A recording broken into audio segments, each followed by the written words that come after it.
Hai dan selamat hari Sabat kepada semua. Terima kasih kepada Anda semua karena tetap sedia bersama untuk meneruskan kebaktian kita yang kedua. Jadi untuk meneruskan kebaktian kita kedua kali ini, saya akan menjemput Saudara Neil untuk memimpin kita dalam doa. Dipersilakan. Mari kita berdoa. Bapa kami yang ada dalam kerajaan surga, terpujilah nama-Mu Bapa. Dan Bapa, terima kasih yang telah menjaga dan memberkati kami sepanjang 6 hari yang lalu, dan kami juga mohon agar Bapa terus menjaga dan memberkati kami sepanjang hari ini dan juga sepanjang hari-hari yang mendatang Bapa. Bapa, kami juga tidak lupa untuk mohon ampun atas segala dosa-dosa yang telah kami lakukan Bapa.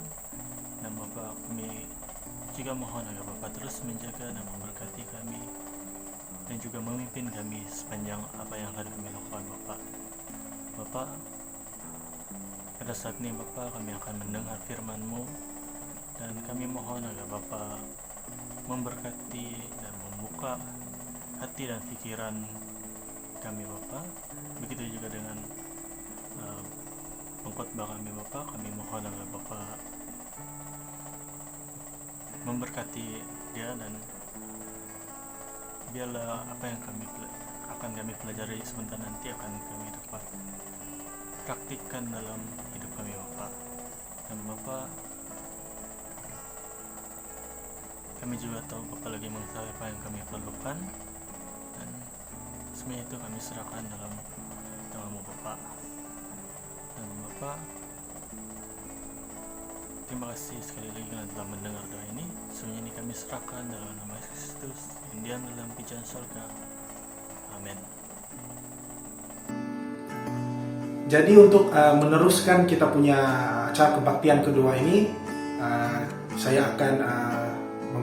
kita akan dipersembahkan dengan satu special number daripada Gereja Taview Telupit.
Amin kepada persembahan itu tadi.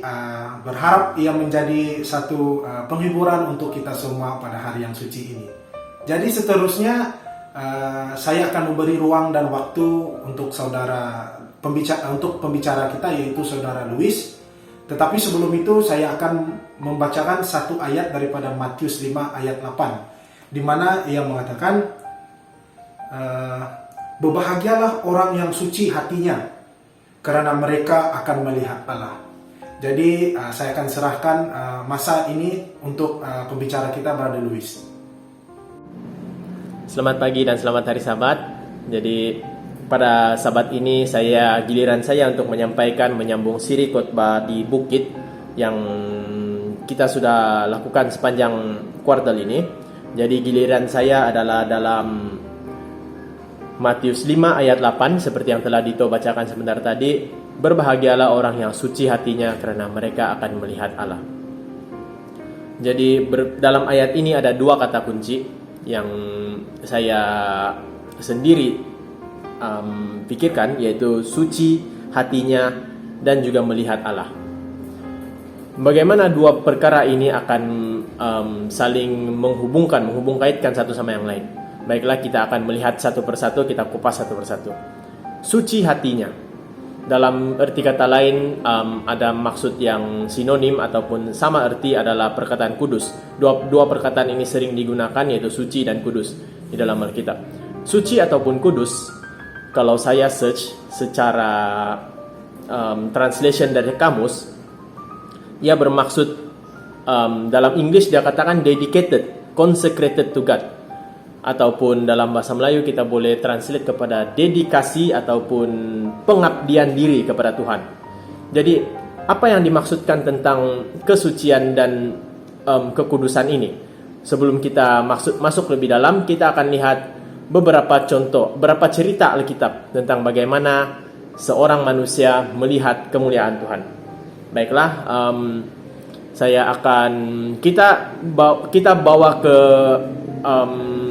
Alkitab kita yang awal-awal, bagaimana Tuhan menampakkan kemuliaannya kepada Musa.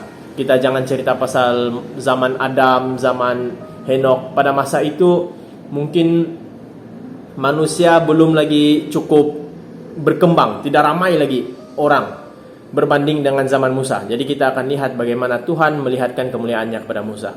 Kita buka di dalam Keluaran 3 ayat 4. Keluaran 3 ayat 4 hingga 5. Saya akan bacakan di sini. Ketika dilihat Tuhan bahwa Musa menyimpang untuk memeriksanya, berserulah Allah dari tengah-tengah semak duri itu kepadanya, Musa, Musa, dan ia menjawab, Ya Allah. Lalu ia berfirman, janganlah datang dekat-dekat, tanggalkanlah kasutmu dari kakimu, sebab tempat ini di mana engkau berdiri itu adalah tempat tanah yang kudus. Nah, apa akan terjadi kalau Musa datang, masuk begitu saja, melihat kemuliaan Tuhan? Saya yakin mungkin watak utama dalam perjanjian lama yang keluarnya Israel daripada tanah Mesir mungkin bukan si Musa, sudahlah dia punya watak utama kan, terbakar sudah dia. Jadi ada pelawak Indon yang mengatakan kalau Tuhan datang sekarang, musnah dunia. Dia buat dalam cerita lawak, dia buat stand up comedy, tetapi apa yang dia katakan itu adalah benar. Bagaimana kita ini orang yang berdosa boleh menahan kemuliaan Tuhan dengan semua kesucian kekudusan diri dia. Kita buka lagi di dalam Keluaran 24 ayat 17. Ini adalah ketika Musa di Gunung Sinai. 24 ayat 17. Saya akan bacakan. Tampaklah kemuliaan Tuhan sebagai api yang menghanguskan di puncak gunung itu pada pemandangan orang Israel. Bayangkan kalau kita berjumpa direct dengan tubuh kita yang penuh dengan dosa ini dengan Tuhan pada masa itu. Saya rasa kita semua tidak akan menahan api kemuliaan daripada Tuhan. Jadi kalau kita ini tidak suci hatinya, bagaimana kita boleh melihat Tuhan? Jadi mari kita pahamkan sedikit-sedikit. Kebanyakan khotbah saya akan berkisarkan Alkitab karena yang suci, kalau saya mau cerita yang suci di dunia ini mungkin kita susah sedikit mau carilah. Jadi kita akan buka di dalam, kita akan lihat pengudusan atau penyucian yang terawal yang direkodkan di dalam Alkitab. Saya rasa kita semua familiar dengan ayat ini, kita biasa dengar, yaitu dalam Kejadian 2 ayat 3. Lalu Allah memberkati hari ketujuh itu dan menguduskannya, karena pada hari itulah ia berhenti dan segala pekerjaannya, penciptaan yang telah dibuatnya. Jadi kita boleh tahu penyucian ataupun pengudusan yang pertama adalah hari Sabat, yang melambangkan penciptaan telah berhenti dan Tuhan berehat dan menguduskan hari itu. Jadi bagaimana kita ini menjadi suci? Pertama, kita harus menguduskan hari Sabat. Itu yang penting. Jadi selain itu, kita harus faham tentang kesucian. Faham tentang kesucian ini, kalau kita melihat Alkitab, sudah banyak yang Tuhan katakan kepada kita bagaimana untuk kita jadi suci. Keinginan daging, keinginan duniawi, semua itu kita harus tinggalkan untuk kita menjadi seorang yang suci hatinya agar kita boleh melihat Tuhan. Kita harus jadi seperti Tuhan di dalam Matius 5 ayat 48. Matius 5 ayat 48 mengatakan,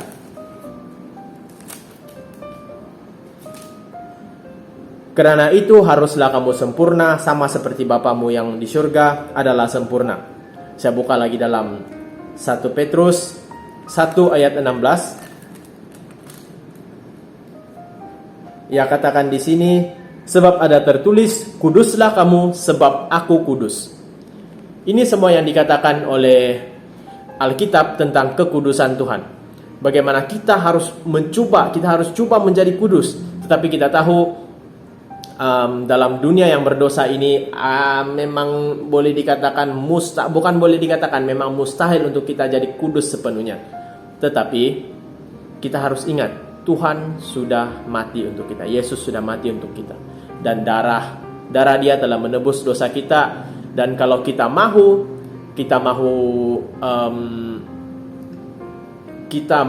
untuk menjadi kudus, kita mahu coba untuk menjadi suci, coba untuk menjadi seperti Yesus. Dia katakan, karena begitu besar kasih Allah akan dunia ini, sehingga ia telah mengaruniakan anaknya yang tunggal yang sudah mati untuk kita, agar semua orang yang percaya kepadanya tidak binasa, melainkan beroleh hidup yang kekal. Jadi kalau kita percaya, kalau kita benar-benar menurut firman Tuhan, benar-benar membuatkan hati kita suci, seperti yang saya katakan tadi, dedikasikan hidup kita, abdikan diri kita kepada Tuhan, kita akan melihat kemuliaan Tuhan, kita akan melihat Tuhan. Jadi kita juga jangan lupa, di dalam dunia yang berdosa ini kita harus sentiasa hidup berkomunikasi dengan Tuhan melalui doa. Tidak mudah, tidak susah, mudah saja. Hari-hari kita memberikan masa, mungkin bangun pagi kita berdoa 1-2 menit, kita mengucapkan syukur, kita mengucapkan terima kasih kepada Tuhan karena Dia telah memimpin kita, dan kita mohon penyertaan daripada Dia agar kita boleh lari daripada keinginan-keinginan duniawi di dunia ini yang boleh membuatkan hati kita tidak suci. Baiklah, ada yang bertanya, bila ini kita boleh melihat Tuhan? Mungkin ada yang rasa pada zaman sekarang dia sudah cukup baik, dia sudah cukup, kita mau cakap suci macam lain juga kan. Tapi bila masa untuk kita melihat Tuhan ini, kita tahu Tuhan sentiasa beserta dengan kita, tetapi kita tidak dapat melihat Dia dengan mata kasar kita. Tetapi saudara-saudari, percayalah, kalau kita sentiasa percaya kepada Tuhan, kita sentiasa beriman kepada Tuhan, kita sentiasa memastikan hati kita ini suci, sampai saatnya nanti kedatangan Tuhan. Saya akan buka dalam Matius 24 ayat 27. Sebab sama seperti kilat memancar dari sebelah timur dan melontarkan cahayanya sampai ke barat, demikian pula lah kelak kedatangan Anak Manusia. Apabila Tuhan datang kedua kali, apabila kita didapati tidak suci, kita tidak akan melihat kemuliaan Tuhan, kita tidak akan dapat melihat Tuhan. Jadi bagaimana sekarang? Kita sudah tahu apa itu kesucian, mengapa kita harus jadi suci. Jadi bagaimana agar kita ini dapat terus suci di dalam dunia yang berdosa ini? Kalau kita lihat di dalam Yohanes 14 ayat 26, saya buka dulu Yohanes 14 ayat 26. Dia katakan, tetapi penghibur, yaitu Roh Kudus yang akan diutus oleh Bapa dalam namaku, dialah yang akan mengajarkan segala sesuatu kepadamu dan akan mengingatkan kamu akan semua yang telah kukatakan kepadamu. Jadi kadang-kadang ada orang yang berkata bahwa kita sendiri di dunia ini kita tidak mampu menahan semua godaan-godaan setan, semua godaan-godaan dunia, keinginan-keinginan kita sendiri, keinginan-keinginan daging kita. Tapi kita percaya, kita bukan bekerja bersendirian. Kita bukan bekerja sendirian untuk memastikan diri kita tetap suci, tetap kudus. Tetapi kita ada seorang penghibur, seorang Roh Kudus yang telah datang untuk membantu kita dalam setiap jalan kita. Jadi kalau kita lakukan sebenarnya apa yang sudah kita katakan tadi, dedikasikan hidup kita, mengabdikan hidup kita, bagaimana kita sentiasa berdoa, berkomunikasi seperti Tuhan, jadi seperti Yesus, kita yakin kita ini akan tetap teguh, tetap kuat di dalam memelihara kesucian kita di dunia yang berdosa ini. Jadi ada satu persoalan di sini. Kalau kita sudah cakap tadi, bagaimana kalau seperti Musa, kalau dia melihat kemuliaan Tuhan direct, dia akan terbakar. Bagaimana kita ini? Adakah kita akan menghadap Tuhan seperti ini saja? Adakah kita akan membawa tubuh kita yang berdosa ini berjumpa dengan Tuhan? Jangan risau, jangan takut. Di dalam Filipi 3 ayat 20, Filipi 3 ayat 20, ada satu janji. Mungkin ada yang tidak puas hati dengan badan. Contohlah macam kita di gereja Keluang ini, kita ada buat BMI challenge. Mungkin ada yang cakap, saya rasa saya tidak suka dengan tubuh saya berusaha sudah keras, orang lain mungkin saya perlu berusaha 2 kali ganda lebih kuat agar badan saya ini boleh menjadi badan idaman sehat. Jangan risau. Filipi 3 ayat 20 hingga 21 mengatakan, karena kewargaan kita adalah di dalam surga, dan dari situ kita akan menantikan Tuhan Yesus Kristus sebagai juru selamat, yang akan mengubah tubuh kita yang hina ini sehingga serupa dengan tubuhnya yang mulia, menurut kuasanya yang dapat menaklukkan segala sesuatu kepada dirinya. Jangan risau, jangan takut. Kedatangan Tuhan kedua kali, tubuh kita akan menjadi sempurna. Bukan sempurna dari segi bentuk, karena kita semua ini sempurna walau apapun size badan kita. Jangan risau, itu semua tidak bermakna di hadapan Tuhan.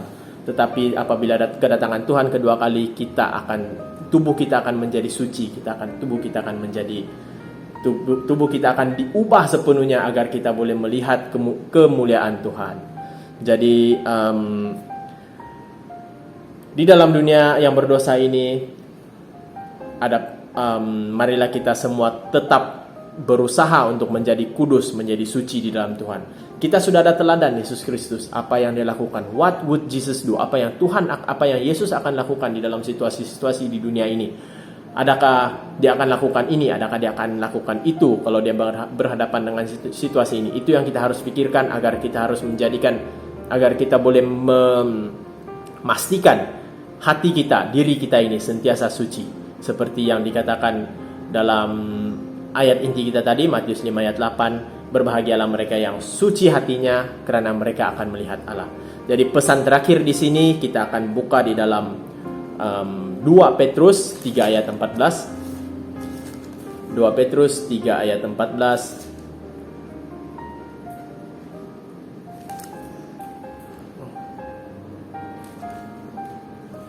Sekejap, saya salah buka. Oke, 2 Petrus. Oke, 2 Petrus 3 ayat 14. Sebab itu saudara-saudaraku yang kekasih, sambil menantikan semuanya ini, kamu harus berusaha supaya kamu kedapatan tak bercacat dan tak bernoda di hadapannya dalam perdamaian dengan Dia.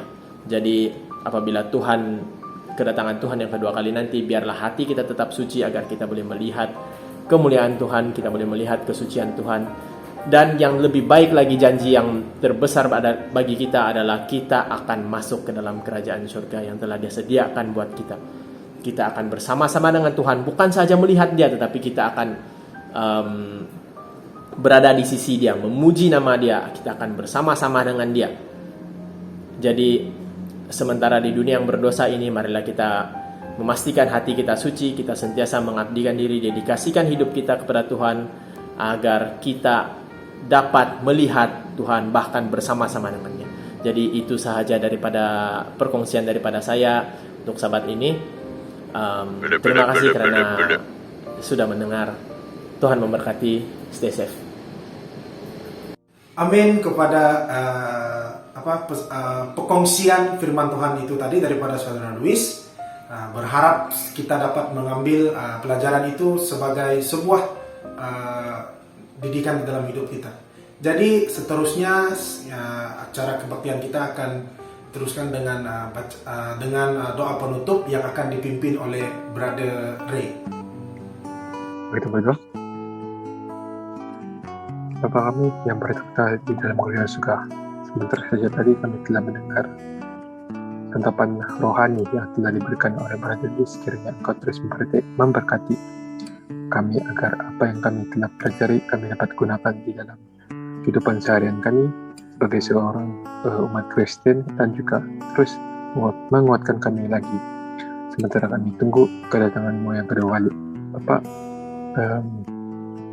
dengan mohon Engkau terus memimpin kami sepanjang sahabat ini agar kami terus diberkati, dan kiranya Engkau terus memimpin kami menurun malaikat-Mu untuk mengikuti kami agar kami terus tabah untuk menghadapi cabaran yang akan datang. Bapak, terima kasih karena Engkau telah mendengar dan menjawab doa ini. Saya serahkan doa yang nama Yesus yang menjadi juru selamat dan pelebas kami semua. Amin. Jadi sampai di sini saja kita punya kebaktian kedua. Jadi saya ingin saya berharap kita semua akan sentiasa berada dalam keadaan yang sehat, sentiasa kita menjaga kesehatan walau di mana kita berada, dan selamat hari Sabat semua.